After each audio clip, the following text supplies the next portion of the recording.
Bismillahirrahmanirrahim. Assalamualaikum warahmatullahi wabarakatuh. Waalaikumsalam. Waalaikumsalam warahmatullahi wabarakatuh. Alhamdulillahirrahmanirrahim. Puji dan syukur kita panjatkan kehadirat Allah SWT yang sudah memberikan kita kenikmatan ya, sampai pada saat ini kita masih bisa bertatap muka dalam rangka ini agenda rangkaian agenda kuliah pengetahuan lingkungan. Jadi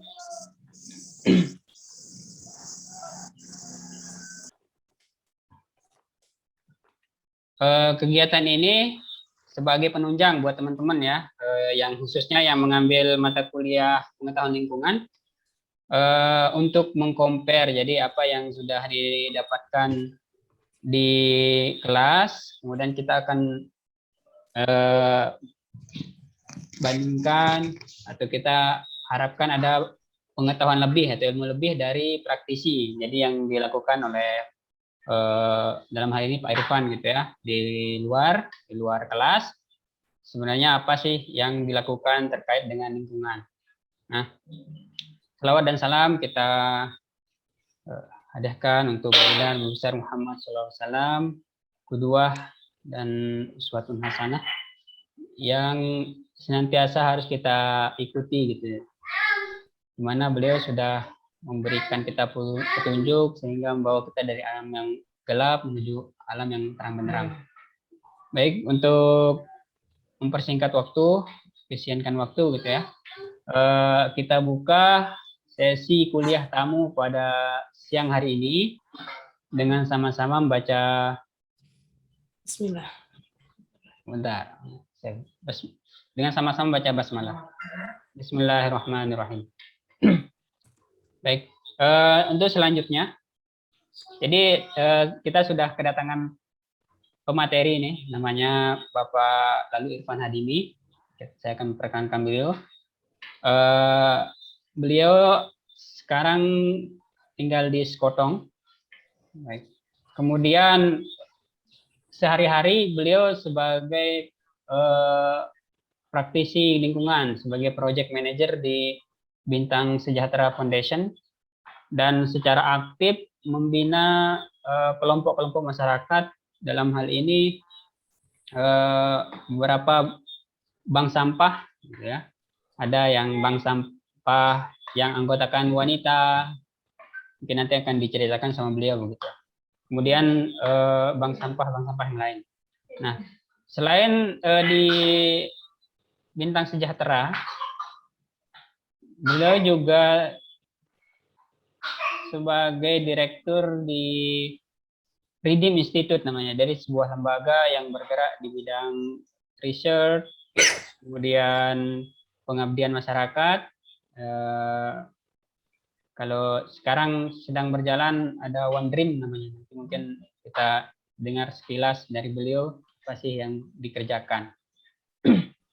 Nah, pendidikan beliau latar belakangnya kimia, jadi S1 di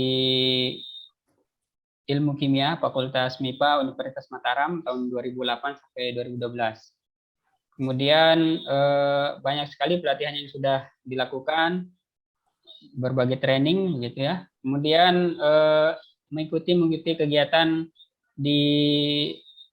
yang diselenggarakan oleh baik itu kementerian dan sebagainya. Nah, pernah juga sebagai patriot negeri ya, panitia negeri programnya IBK tahun 2018. Kemudian patriot energi di Papua juga tahun 2016 sampai Desember 2016. Nah, kalau pengalaman secara internasional juga ada. Beliau di peserta mungkin ya, Inspirasi Indonesia Young Leaders Program in New Zealand. Jadi ini kegiatan di skala internasional.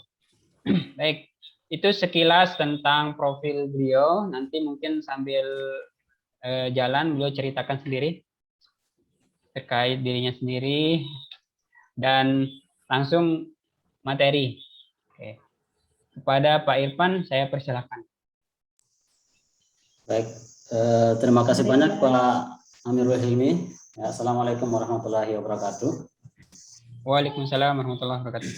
Alhamdulillahirrahmanirrahim. Ya, bahagia rasanya bisa ketemu sama teman-teman. Ini kebanyakan mahasiswa Undova ya, Pak Amir ya. Benar, ini Mas Yandova. Ya. Ada juga yang lain. Ya, jelas saya di sini hanya untuk sharing ya. Jadi saya bukan expertnya, saya bukan ahlinya ya. Kita hanya sharing-sharing sedikit tentang kebetulan Pak Amir bilang bahwa ini tentang lingkungan ya. Jadi saya bilang sama beliau, saya spesifikasi saya di waste management dan circular economy. Bukan ahli tapi lebih kepada pekerjaan sehari-hari, lebih ke arah sana. Baik, saya perkenalkan diri dulu ya.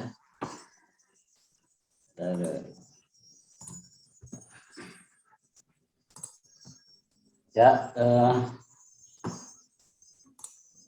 ini profil saya ya, singkat saja. Sekarang kesibukan saya di JDM Institute sebagai direktur, kemudian di bidang sejahtera sebagai project manager. Ya, saya juga punya sekolah ya, sekolah SD yang saya bina sebagai kepala sekolah di kampung saya ya.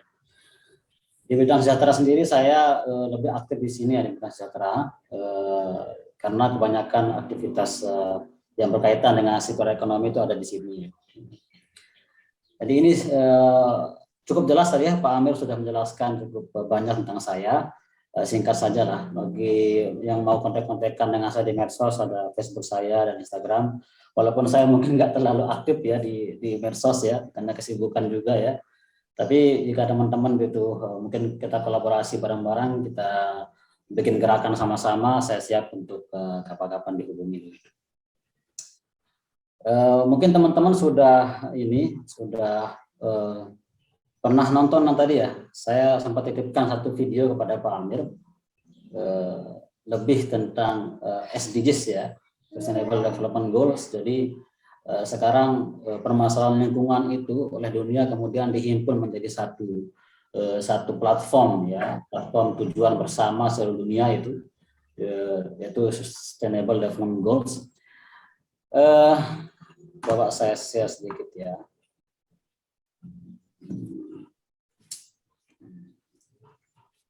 Kita nonton sebentar ya sebelum kita mulai. Ini kelihatan ini? Kelihatan Pak? Kelihatan. Ya. Ini paling cuma 5 menit lah, kita nonton sedikit bagi yang belum nonton. Ini yang kelihatan masih slide presentasi, belum videonya. Belum ya? Jadi mungkin di stop share dulu. Oke. Sebentar.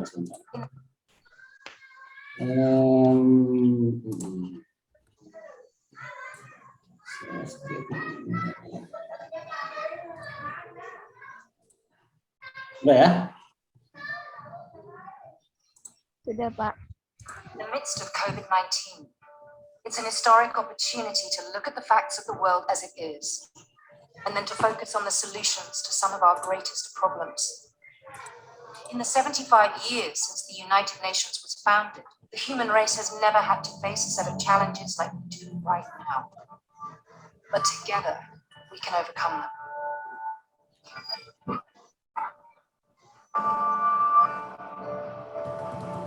It's a myth that each and every one of us doesn't have the ability to change the world dramatically and quickly. There have been enormous shifts in power and behavior to the benefit of all humanity, and it can happen again.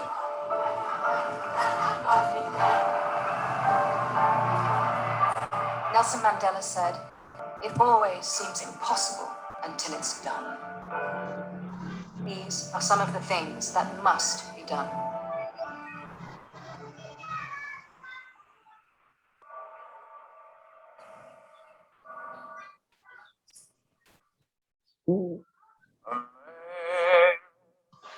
In grace, how sweet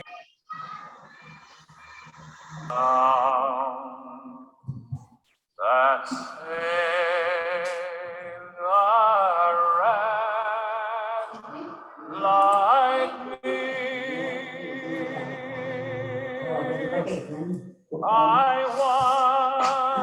was lost, but now I was blind, but now I see.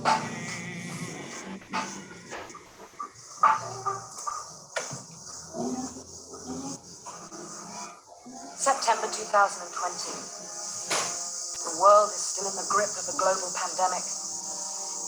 There have been more than 27 million confirmed cases, and more than 900,000 people have died. Millions of people have been in lockdown for months. Lives and livelihoods have been threatened and lost. But as some lockdowns are easing, people are emerging into a different, uncertain world with a new appetite for change. Today, we feel the weight of history on our shoulders. The COVID-19 pandemic has shown how fragile the world is.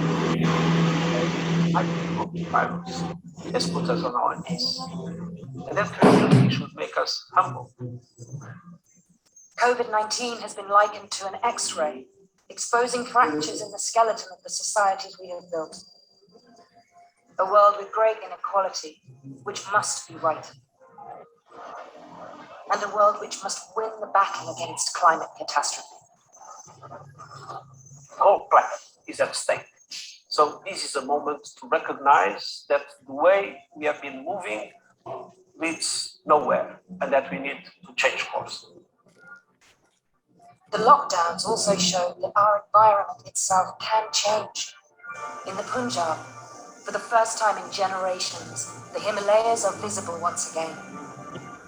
Lions have reclaimed the roads in Kruger National Park.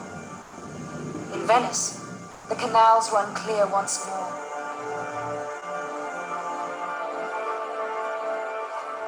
And across Italy, dolphins have returned.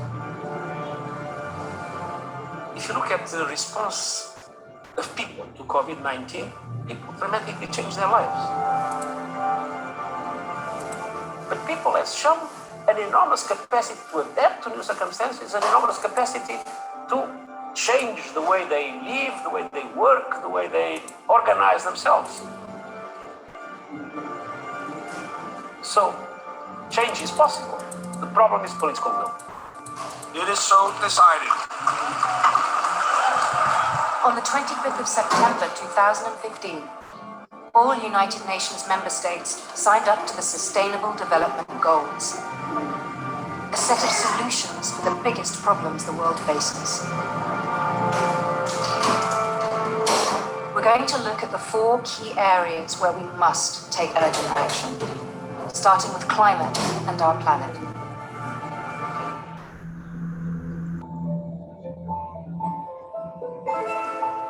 Next door's on fire. Oh my god. Okay. I'm scared. Leave now is the safest option, so leave now towards the beach shopping complex.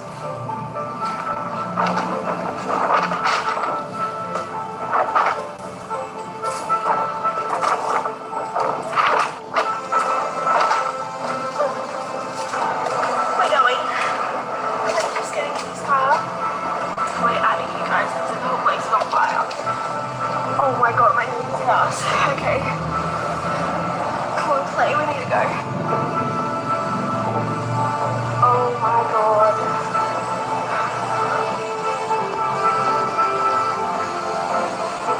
This is a real nightmare. I can't believe this is real. I can't see anything. This is literally not real. This is not real. Oh my freaking god.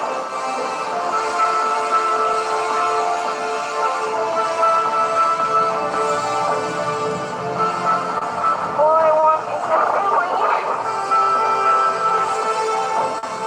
Pictures and stories continue to file out from Australia about the devastating fires. This one, a satellite image from NASA.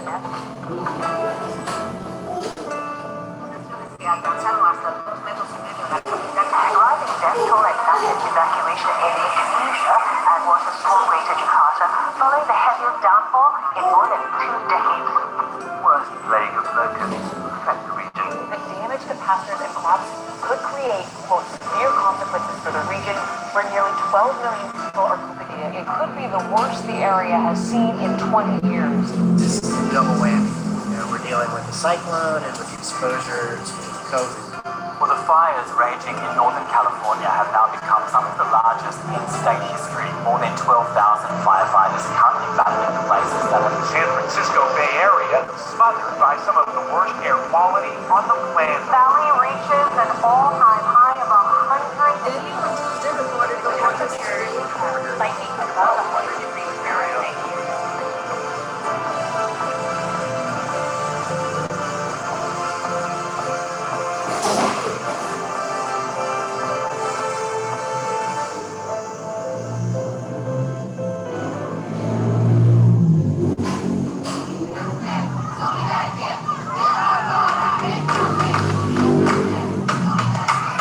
I think this is the most important issue that we need to be talking about.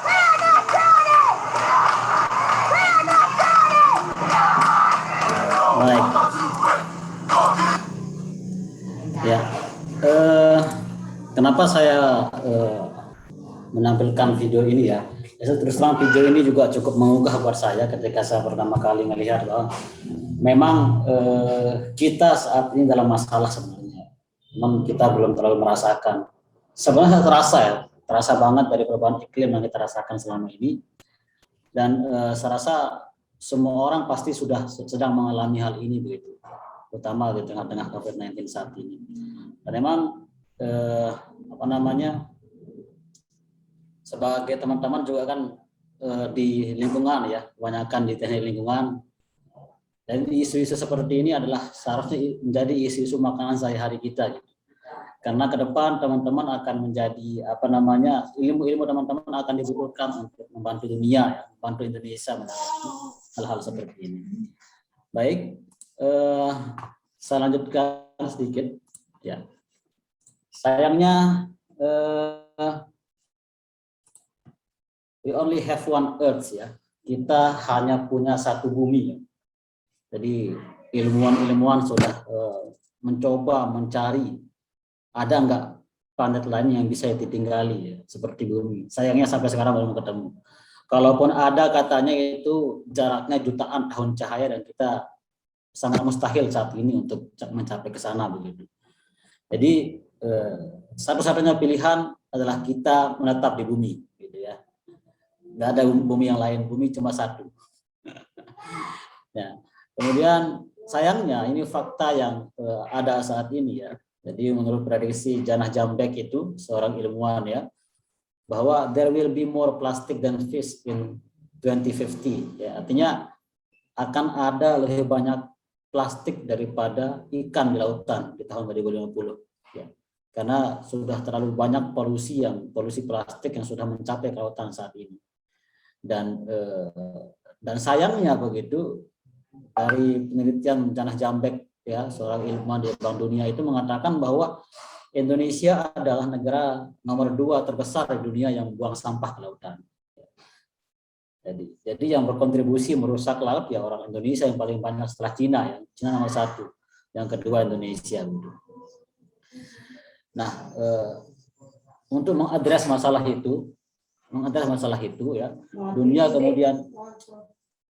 kemudian merancang sebuah skema ya, which is walaupun itu juga belum perfect ya. Jadi semua masalah itu kemudian dirangkum menjadi 17 masalah, 17 goals ya di dunia untuk diatasi bersama-sama oleh seluruh dunia.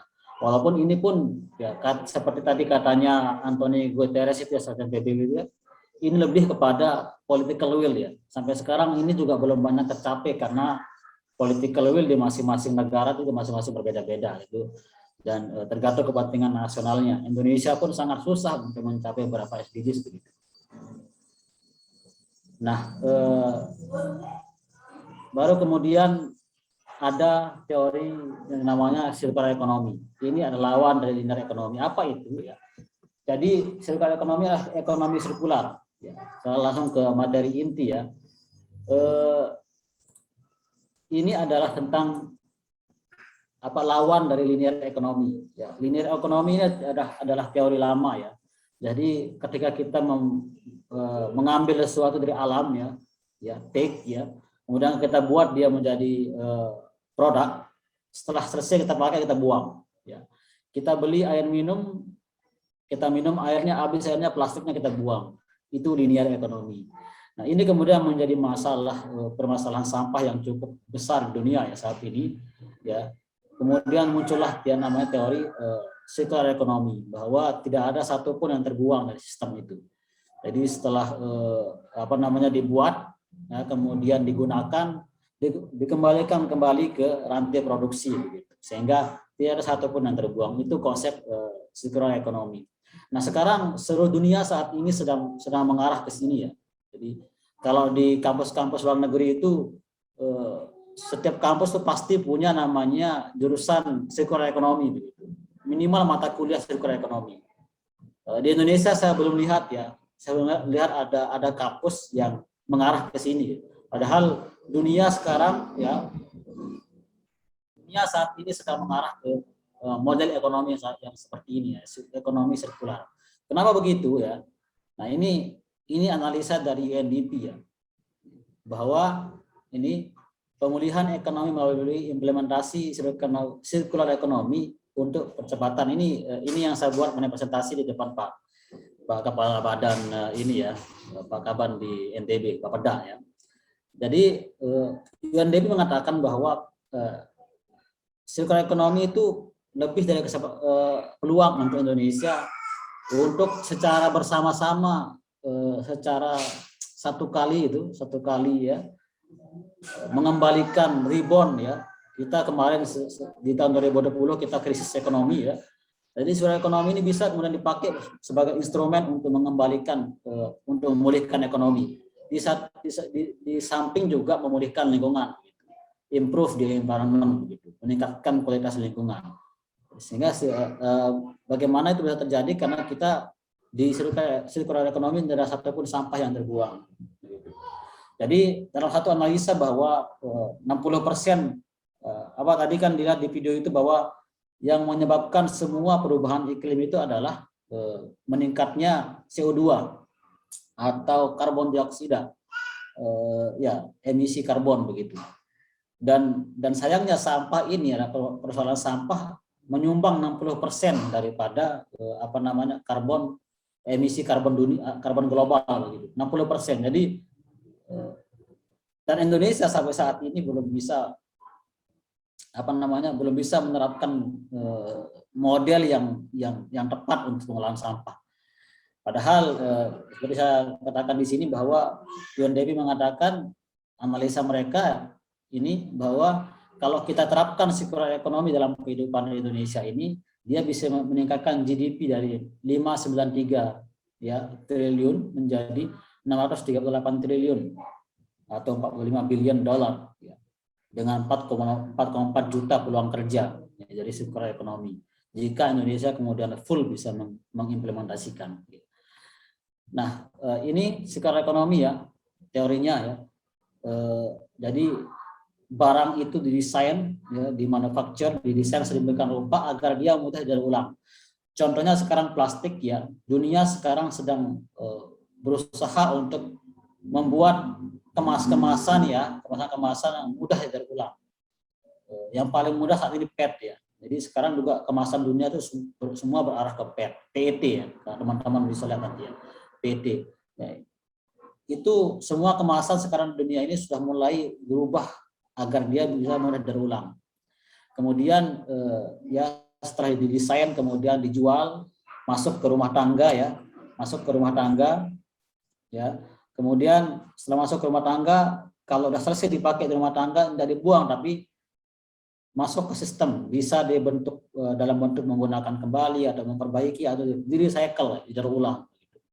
Nah, ini didaur ulang. Sehingga dia setelah didaur ulang tadi ya sampah plastik itu dikembalikan kepada industri plastik untuk diolah kembali menjadi plastik baru ya, ke recycling sektor, dikembalikan lagi ke manufaktur atau kepada pabrik begitu untuk sebagai kemasan dan lain-lain.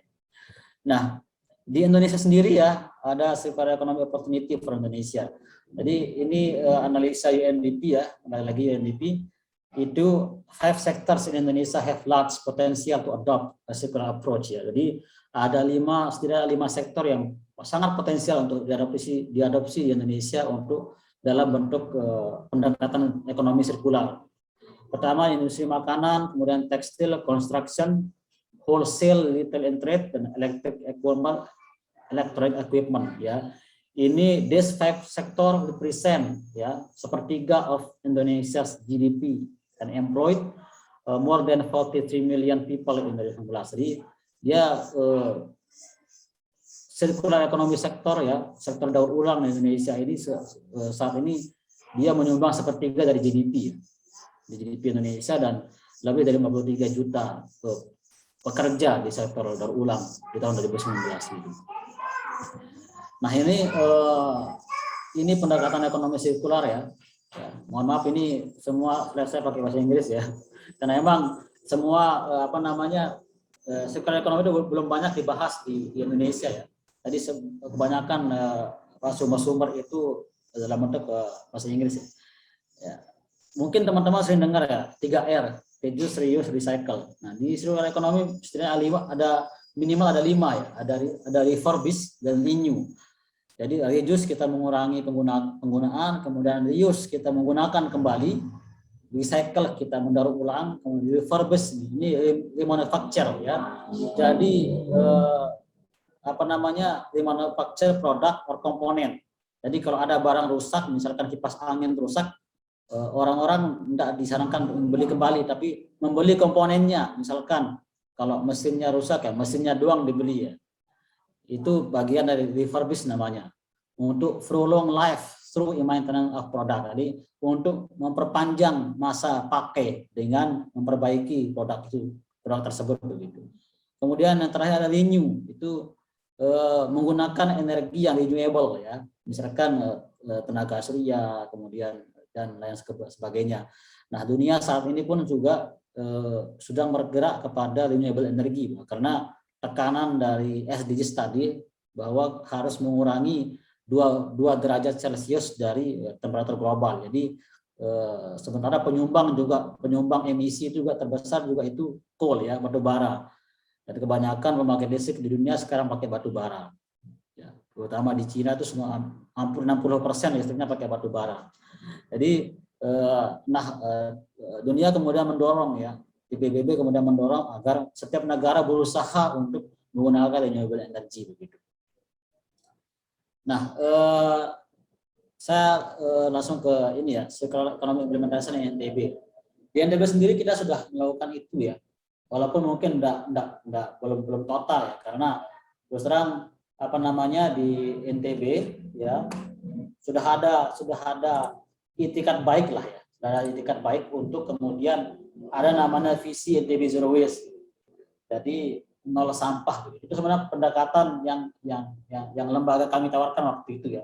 Jadi konsep Zero Waste itu lembaga kami yang buat total, kemudian diberikan kepada gubernur sebagai konsepnya.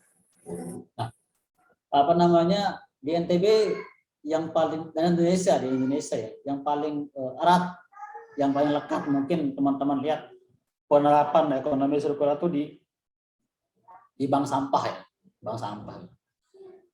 Nah ini, jadi problemnya adalah ya di tahun 2020 ekonomi NTB terkontraksi minus 0,6%.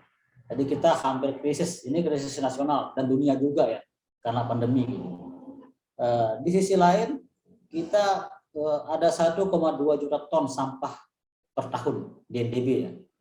Jadi menurut data LH itu, Dinas LHK itu, setiap orang di NTB itu produksi sampah di NTB ada di 3.380 ton per hari. Jadi kalau per tahun dia akan menjadi 1,2 juta ton per tahun. Nah, ini adalah masalah kita ya, masalah yang Indonesia, yang NTB sedang hadapi. Ekonomi kita terkontraksi 0,64%, kemudian sampah meningkat menjadi 1,2 juta ton per tahun.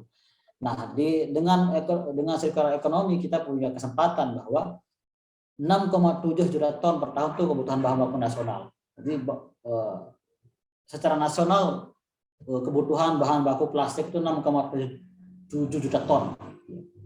Jadi mungkin teman-teman banyak yang belum tahu bahwa Indonesia mungkin mengimpor plastik selama ini, bukan mengimpor plastik, mengimpor sampah, ya, mengimpor sampah.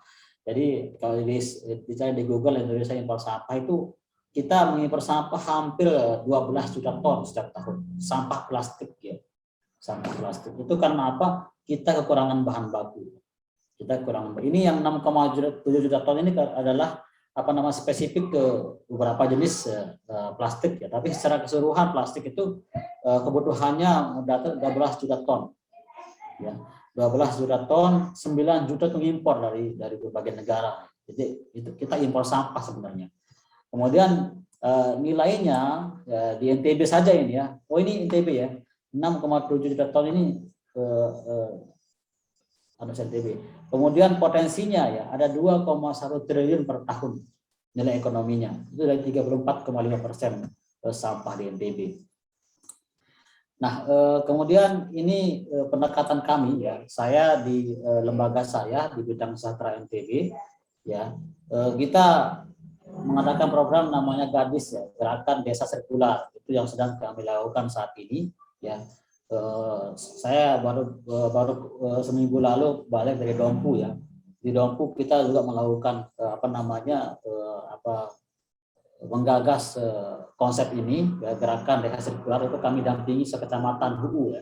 Satu kecamatan itu 8 desa kami didampingi pengolahan sampahnya menggunakan model sirkular ekonomi. Sehingga kita sebut namanya Gerakan Desa Sirkular. Ini untuk membantu pemerintah untuk percepatan pencapaian NTB Zero Waste. Apa yang kami lakukan? Pertama kami riset ya. Jadi kami riset bagaimana strategi ya, riset persampahan di tempat itu. Kemudian kita intervensi sosial ya kepada konsumennya ya. Kemudian kita dirikan di situ collection ya. Bukan hanya bank sampah ya. Bank sampah itu hanya satu bagian daripada model pengumpulan sampah. Jadi kita membuat collection unit ya. Jadi tantangan di NTB ini di Indonesia secara umum ya, kenapa masyarakat itu banyak buang sampah? Karena sembarangan karena tidak punya fasilitas. Nah, kita kemudian menginisiasi sebuah collection unit di masing-masing tempat begitu untuk mendekatkan sistem pengolahan sampah itu kepada masyarakat. Nah, kemudian itu akan masuk ke kantor kami. Ya, semua sampah itu akan masuk kantor kami olah menjadi bahan baku. Ya, kemudian bisa kami kirim ke industri daur ulang. Industri daur ulang akan kembali ke pasar global. Begitu seterusnya, ini circle yang akan terus berjalan. Nilai ekonomi dihasilkan dan sampah terserap langsung dari sumbernya. Ini related dengan SDGs ya. Jadi nomor 1 no poverty karena kami ada share economic value di situ ya. Kemudian ada peningkatan kualitas kota ya. Dan ini 9, 11, 12 konsumsi bertanggung jawab, life underwater ya. Jadi kita berkontribusi setidaknya walaupun mungkin kontribusi kita kecil, tapi setidaknya kita sudah melakukan sudah melakukan beberapa hal untuk membantu dunia mengatasi masalah lingkungan dan climate change begitu. Nah, ini circular economy model yang kami terapkan di NTB ya. Jadi sikapnya seperti ini ya. Konsumen sebagai sumber sampah ya, mengirim sampahnya ke collection unit ya, kemudian dia akan masuk ke bidang sejahtera ya, ke lembaga kami, kemudian ini akan masuk ke industri besar, industri daur ulang plastik ya. Kami juga tergabung di ADUPI namanya, Asosiasi Daur Ulang Plastik Indonesia, yang menyerap semua sampah ya, semua bahan baku sampah menjadi mereka kembalikan dalam bentuk uang kepada kami dan kembali ke masyarakat, sehingga ini menjadi circle yang close loop yang awalnya linear ekonomi itu open loop ya, nah di ekonomi sirkular ini close loop ya.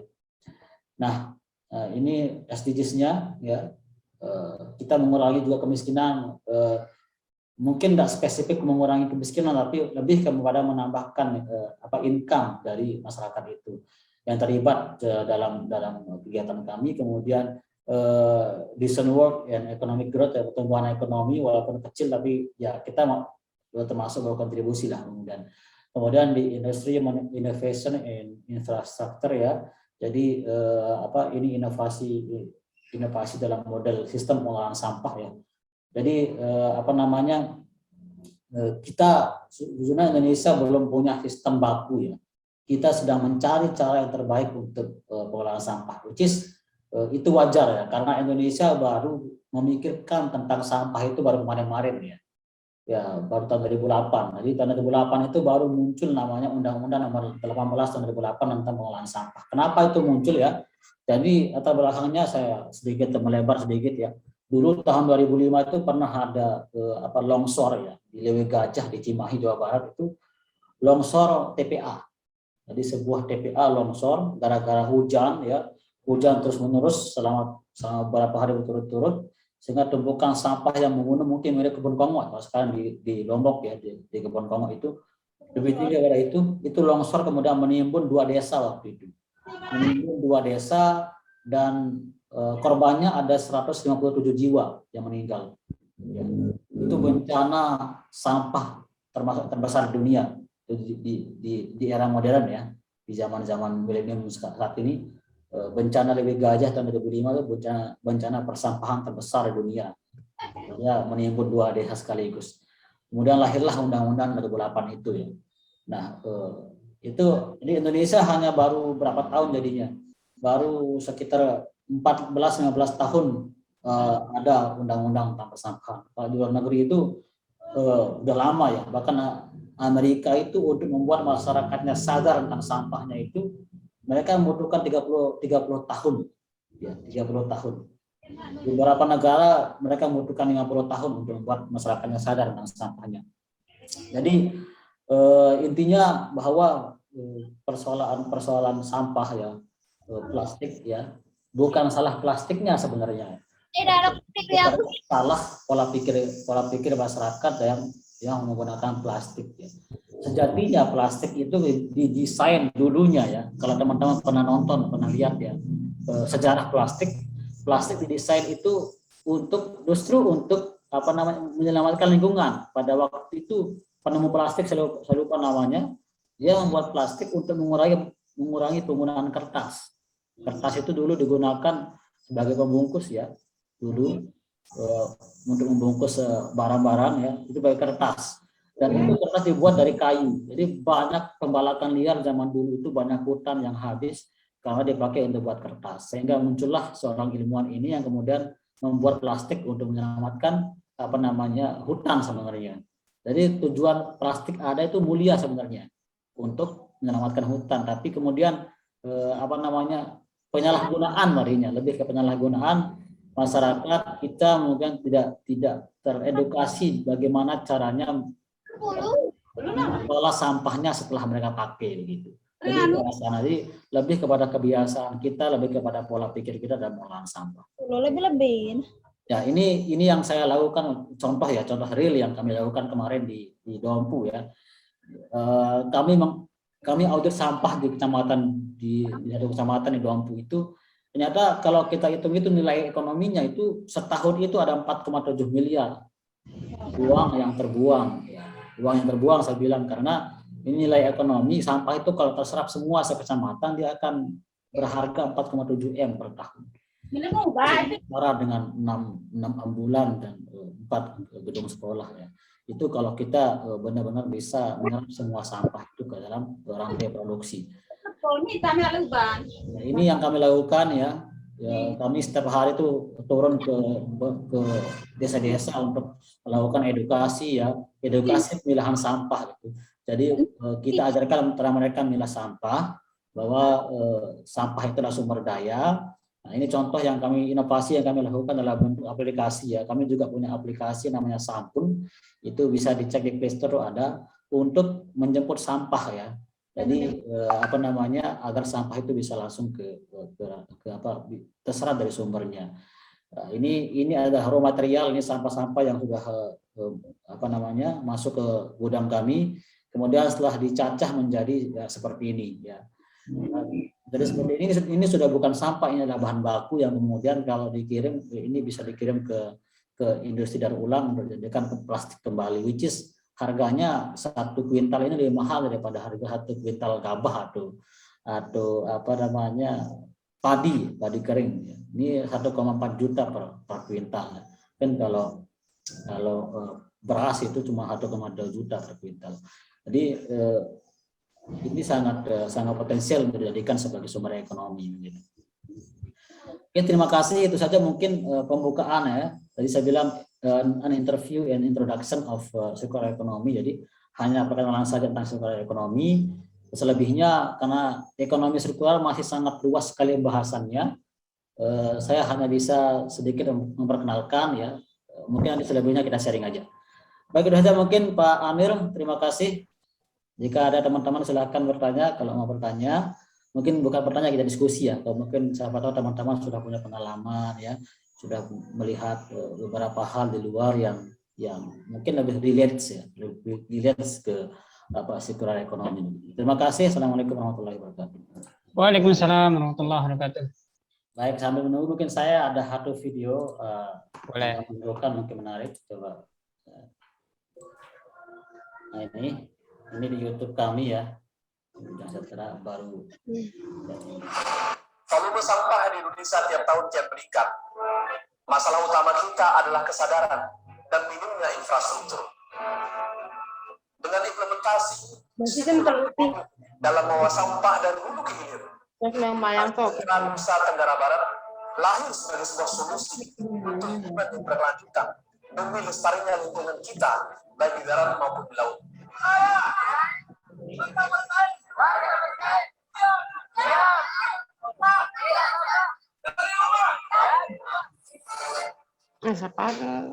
Kesadaran masyarakat sebagai sumber sampah, meningkatkan kualitas sampah terkelola, menciptakan nilai ekonomi bagi masyarakat, serta membuka lapangan kerja untuk kesejahteraan.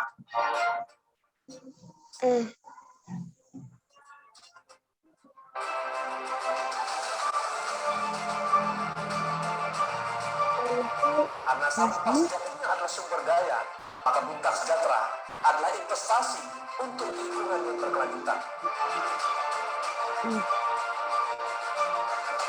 Ini suaramu.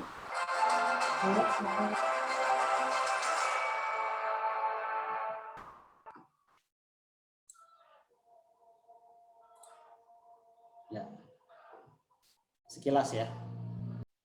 Nah, ini kan Pak Revan, kalau misalnya tadi kita berbicara tentang circular economy ini, pasti yang kita lirik adalah potensi sampah begitu ya. Lalu ketika misalnya ini sebenarnya sih apa sih targetnya begitu ya? Apakah circular economy akan terus berlanjut? Maksud saya untuk membesarkan circular economy ataukah mereduce atau mengurangi sampah itu sendiri, Pak? Kira-kira. Makanya kenapa saya gabungkan tadi kemarin tema saya waste management dan circular economy. Jadi circular economy ini sistem dan pengelolaan sampah itu adalah bagian penting dari sistem itu. Ya. Jadi circular economy tidak akan jalan tanpa pengelolaan sampah yang bagus. Contoh Indonesia saat ini yang tadi saya katakan itu bahwa kita mengalami permasalahan sampah yang sangat luar biasa begitu. Jadi sudah sangat akut ya. Kalau teman-teman pernah main ke Kebun Kongo ya, nggak tahu di Sumbawa apa mungkin nama TPA-nya ya. Tapi di Lombok itu ada TPA Kebun Kongo. Kalau teman-teman main ke sana itu luar biasa. Tumpukan sampah yang sudah dikumpulkan masyarakat se-Lombok Barat dan Mataram. Itu sudah mungkin tingginya lebih tinggi daripada gedung 10 lantai ya. Sayang tingginya sudah kayak gunungan sampah. Dan itu kalau saya pernah lewat ya ke bawah itu dia leakage itu bocor gitu. Jadi ada lindi-lindinya yang kemudian mencemari sungai, masuk ke sungai dan ujung-ujungnya pasti masuk ke laut begitu, mencemari lingkungan laut begitu. Nah itu akibat dari sistem kita yang nggak jalan, Sebenarnya pendekatan ekonomi sirkular ini adalah bagaimana caranya agar setiap sampah yang dihasilkan itu masuk ke rantai produksi kembali, bukan dibuang ke TPA. Nah, jadi tadi saya katakan nyawa dari ekonomi sirkular itu pengumpulan sampah, ya, pengumpulan sampah. Maka kalau pengumpulan sampahnya semakin baik, maka ekonomi sirkularnya akan semakin maju, begitu. Karena kita menyerap kembali setiap sumber daya yang terbuang, ya, sumber daya terbuang.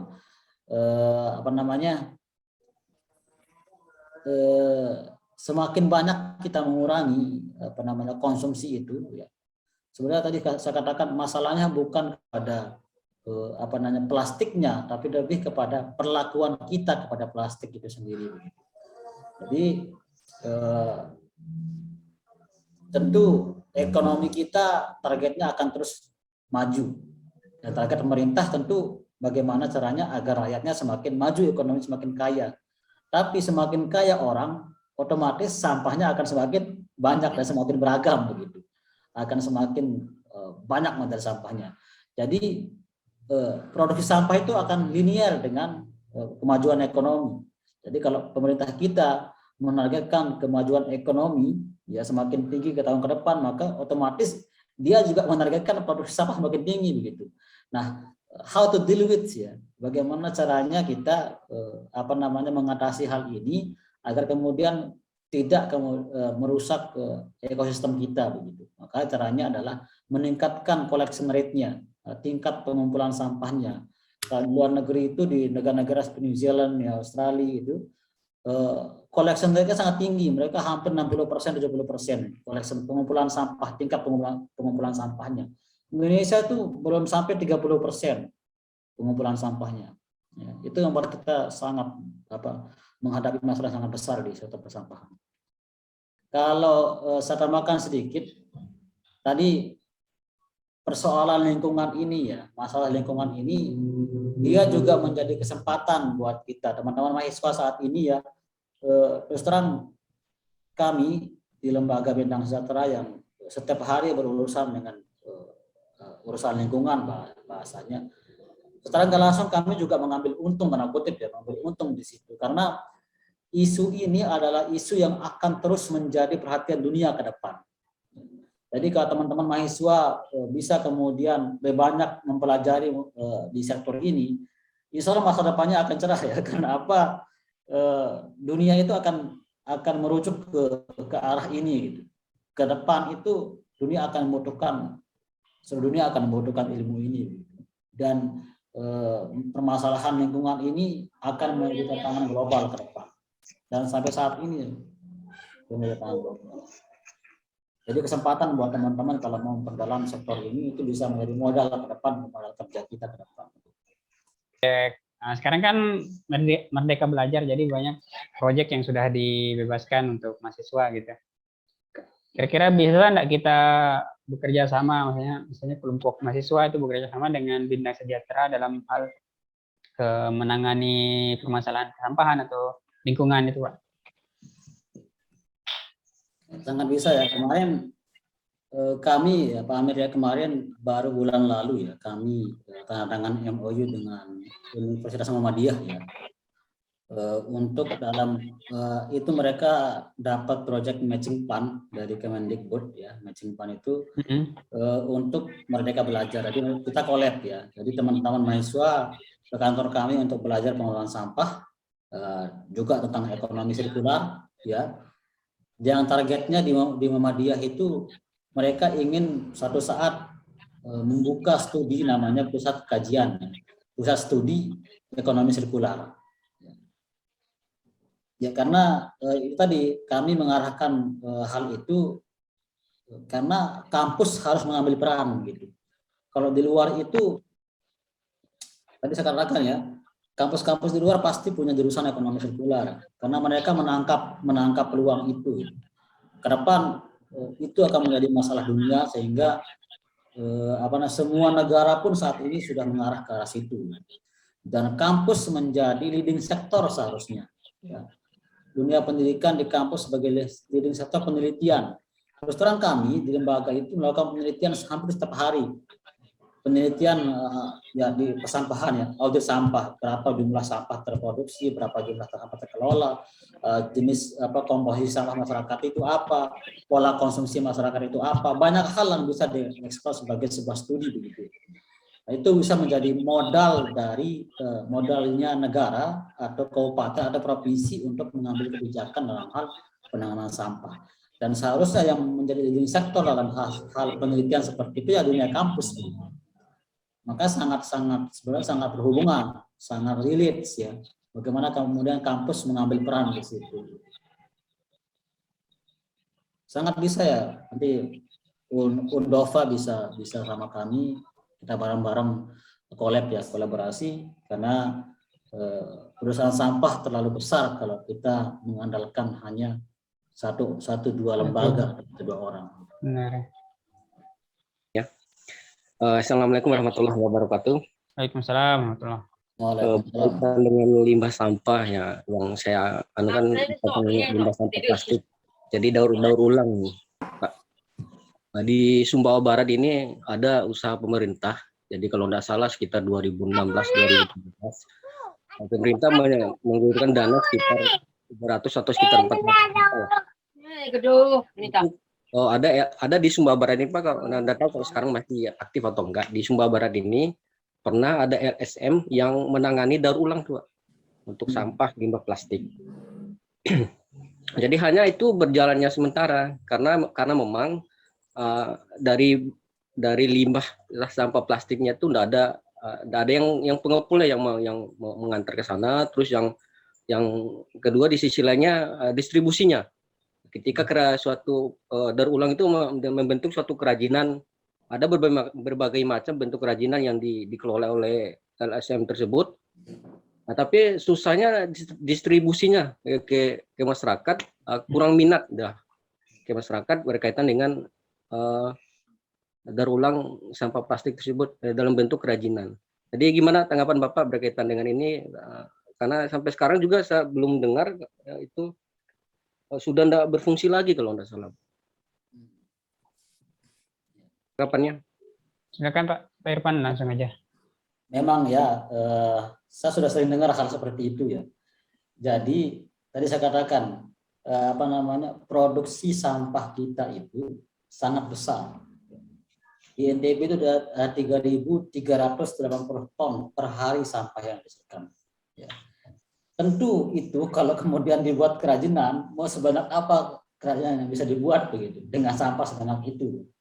Jadi nilai ekonomisnya nggak masuk sebenarnya. Makanya kami di bidang kesejahteraan itu tidak terlalu merekomendasikan pengelolaan sampah menjadi kerajinan. Ya itu bagus sih, itu sangat bagus.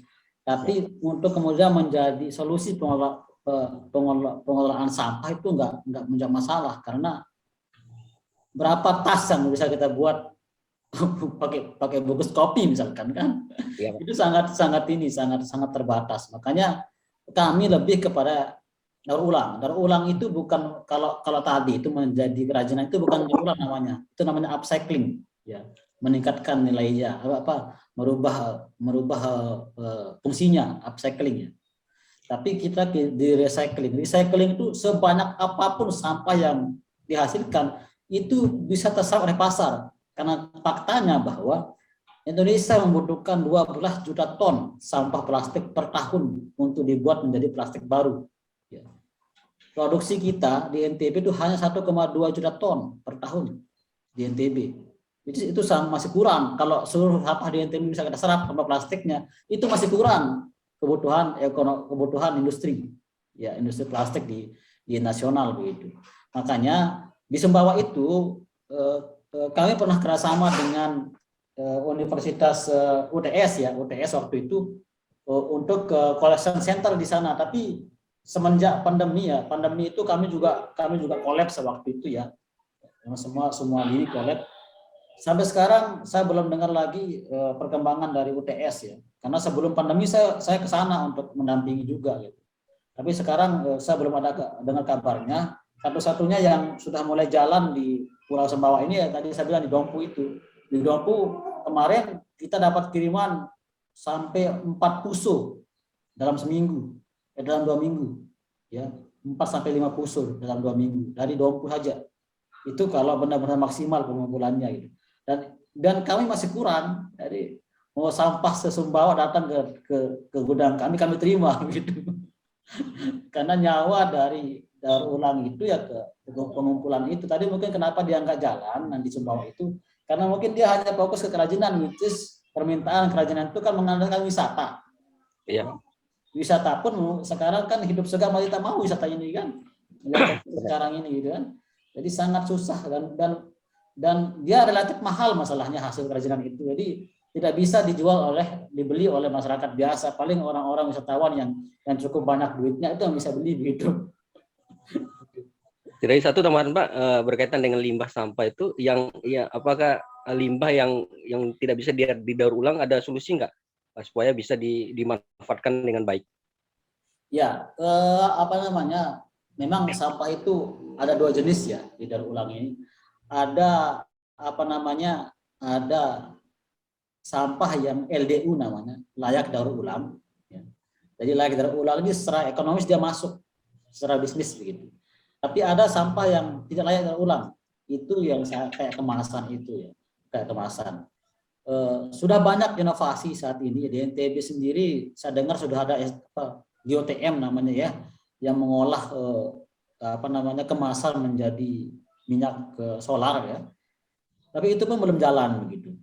Jadi memang kita belum sampah ini kita nggak bisa seperti membalikan telapak tangan begitu ya. Jadi kita butuh proses. Nah sekarang makanya di Jaktranas ya, kebijakan dan strategi nasional itu 70% penanganan, 30% pengurangan target nasional itu. Jadi sekarang untuk mencapai 30% pengurangan saja kita setengah mati. Ya, setengah mati kenapa?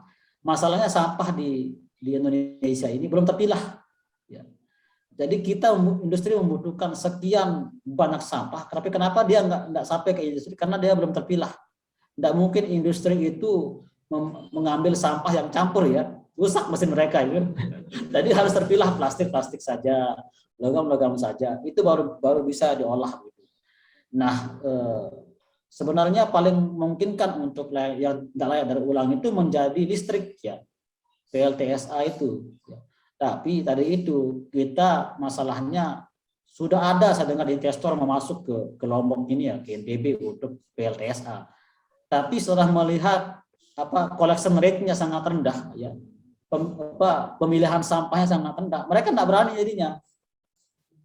Karena mesin PLTS itu membutuhkan sekian ton per hari, ratusan ton per hari sampah kemasan itu.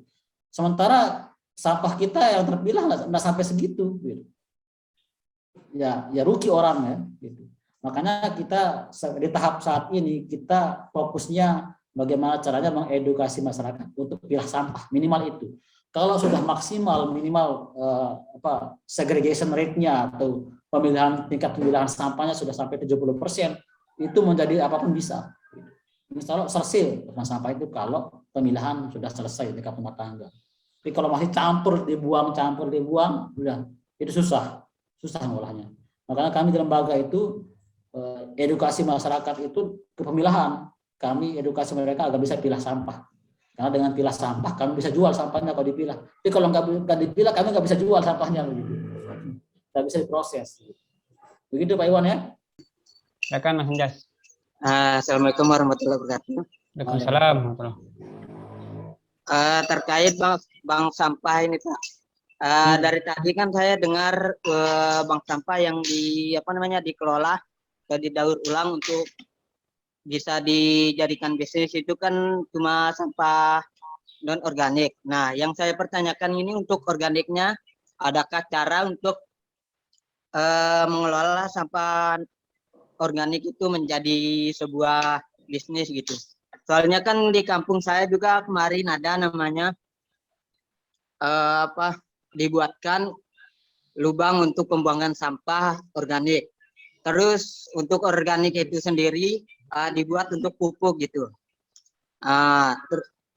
Dan kendala yang kami alami itu pada saat hujan itu, otomatis dalam kubangan itu kan ada air. Nah, jadi sampah yang kita taruh di dalam itu tidak dapat menjadi pupuk yang sempurna gitu. Adakah solusi atau gimana gitu? Nah, terima kasih. Ya, untuk sampah organik ya, sampah organik ini kan sebenarnya kalau kemudian dia diolah menjadi ini bisa sebetulnya nilai ekonomi sebenarnya. Cuma dia dalam jumlah yang besar, harus dalam jumlah yang besar. Ada mitra kami di area Kudus ya, Timur Tengah itu BSF, dia pakai BSF, dia solar fly. Jadi bisnisnya itu sampah organik, jadi hotel-hotel itu banyak mengantar sampah organiknya ke sana. Which is itu bernilai ekonomi, ya. Cuma di organik ini persoalannya sedikit yang mau menolak. Gitu.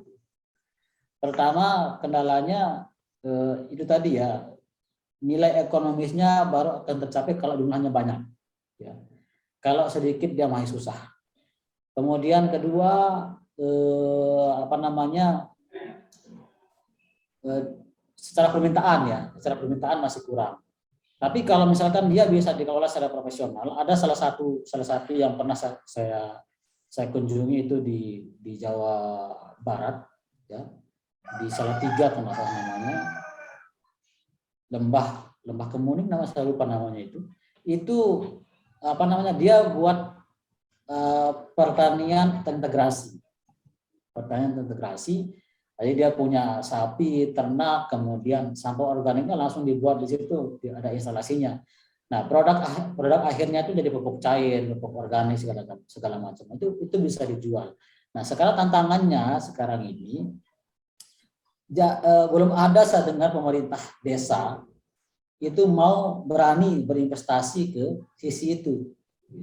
Padahal kalau ada yang berani investasi ke sektor ini, pengolahan sampah organik, itu masih cukup ekonomis, masih cukup bisa peluang ekonomi, karena kebutuhan kita terhadap pupuk itu masih tinggi begitu. Contohnya yang saya bilang tadi itu Pak Moko namanya, Pak Sujat Moko namanya itu, dia sampai kirim keluar Jawa itu hasil dari pupuk cairnya. Jadi saya rasa tinggal kemauan saja mengenai model di rumah itu. Makanya kalau kami pengolahan sampah organik itu kami lebih menyarankan ke sistem lubang tutup begitu. Jadi biopori itu kita buat lubang sedalam setengah meter per 1 meter, itu ada penutupnya. Kalau kami biasa buatkan di Muhammadiyah, kami buatkan lubang di sekitar kampus itu tempat pembuangan sampah organiknya, ada tutupnya. Jadi selesai dibuang sampah organiknya ditutup pakai pakai paralon sepanjang setengah meter, itu ditanam, dilubangi sisi-sisinya itu biar cacing bisa masuk segala macam. Itu kemudian tutup lagi, ada dopnya. Jadi kalau hujan dia tidak akan menggenang. Dan selesai sampahnya kalau organik itu. Sebenarnya organik ini kan bisa dimakan tanah kan. Jadi sebenarnya kalau dia terpilah sendiri, nanti saya bilang kuncinya di pemilahan. Kalau pemilahan selesai, urusan sampah selesai insya Allah. Organik bisa ditanam, dan kalau mungkin solusi dalam industrinya belum ada, ditanam, selesai tanah gitu. Kalau organik ya bisa langsung ke recycle. Itu sih. Terakhir closing statement mungkin, Evan. Baik, singkat saja maksud teman saya. Jadi persoalan kita adalah bukan di sampah yang kita hasilkan, tapi lebih ke pola pikir kita. Jadi setidaknya kalau kita sudah pilih sampah di rumah tangga kita sendiri, kita berkontribusi untuk mengurangi dampak perubahan iklim. Walaupun itu kecil, tapi setidaknya kita sudah berkontribusi dan kita sudah menjadi bagian dari orang-orang yang membantu penyelamatan lingkungan dan penyelamatan bumi, insya Allah. Nah itu bisa kalau kita Islam ya bisa menjadikan nilai ibadah sebenarnya. Bisa saja mungkin dari saya. Terima kasih. Siap, oke. Terima kasih Pak Irfan sudah sharing terkait dengan pengelolaan sampah dan ekonomi tertutup gitu ya, loop tadi ya sistemnya sirkular ya. Oke, untuk lebih berkah acara kita, mari kita tutup dengan sama-sama baca alhamdulillah. Alhamdulillah. Insyaallah kita akan bertemu di kegiatan yang lain. Nanti kita ketemu juga di kelas. Jadi yang saya bahas di kelas adalah hal ideal, kemudian dari praktisi akan menyampaikan secara real di lapangan seperti apa permasalahan dan sebagainya. Terima kasih atas kehadiran teman-teman mahasiswa dan peserta yang lain. Terima kasih Pak Irfan sudah memberikan kita ini ilmu gitu ya. Saya tutup. Assalamualaikum warahmatullahi wabarakatuh. Waalaikumsalam. Warahmatullahi wabarakatuh.